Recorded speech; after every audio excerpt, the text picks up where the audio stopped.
Secondly, you talk about good management with corporations and that you try and buy companies with good management. I feel that I have about as much chance of meeting good managers other than yourself as I do bringing Richard Nixon back to life. How do I, as an average investor, find out what good management is? Well, I think you judge management by two yardsticks. One is how well they run the business, and I think you can learn a lot about that by reading about both what they've accomplished and what their competitors have accomplished, and seeing how they have allocated capital over time. You have to have some understanding of the hand they were dealt when they themselves got a chance to play the hand. But if you understand something about the business they're in, and you can't understand it in every business, but you can find industries or companies where you can't understand it, then you simply want to look at how well they have been doing in playing the hand essentially that's been dealt with them. And then the second thing you want to figure out is how well that they treat their owners. And I think you can get a handle on that oftentimes.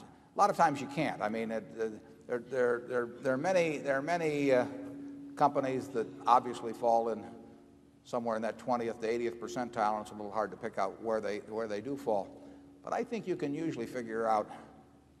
I mean, it's not hard to figure out that, say, Bill Gates or Tom Murphy or Don Keogh or people like that are really outstanding managers, and it's hard to figure out who they're working for.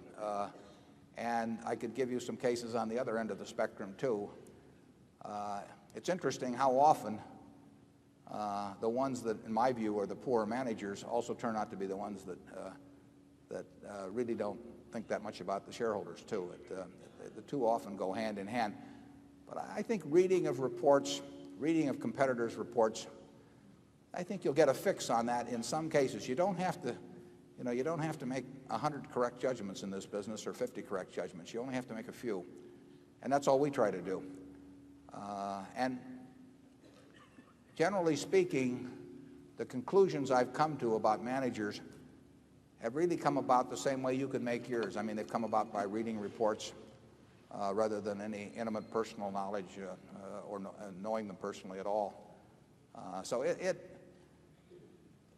read the proxy statements, see what they think of, see how they treat themselves versus how they treat the shareholders, and look at what they have accomplished considering what the hand was that they were dealt when they took over, compared to what is going on in the industry.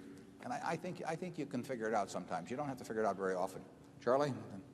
Nothing to add.